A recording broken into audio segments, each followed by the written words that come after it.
Syedaralun, seorang anggota kelompok kriminal bersenjata atau KKB bernama Yomison Murib atau YM ditangkap oleh tim gabungan TNI Polri di distrik Gome, Kabupaten Puncak, Papua Tengah pada Rabu 5 April 2023. Yomison Murib merupakan anggota KKB yang sering beraksi di wilayah Ilaga, Kabupaten Puncak. Penangkapan Yomison Murib dikonfirmasi oleh Danrem 172 PVY Brigjen Sri Widodo.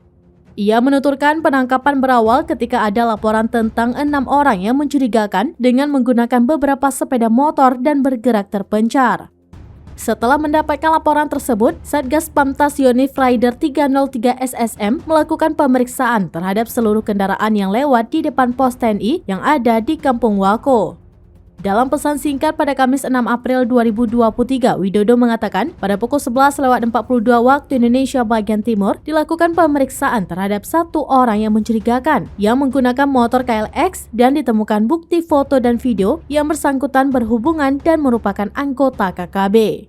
Mengutip tribunstripapua.com, Yomison Murib mengaku kepada aparat sebagai keponakan dari pimpinan KKB di wilayah Puncak yakni Numbuk Telenggen. Polisi juga menyita sejumlah barang bukti saat menangkap Yomison Murib. Widodo menyebut dari Yomison Murib pihaknya mengamankan barang bukti berupa uang tunai 4,7 juta rupiah, satu buah KTP, satu buah noken, satu buah HP, dan lain sebagainya. Secara terpisah, Kepala Operasi Damai Chartens Kombes Faisal Ramadhani mengungkapkan Yomison Murib kini sudah berada di Polres Puncak untuk diperiksa. Faisal juga memastikan Yomison Murib juga masuk dalam satu dari 16 daftar pencarian orang atau DPO dan memiliki beberapa catatan kejahatan.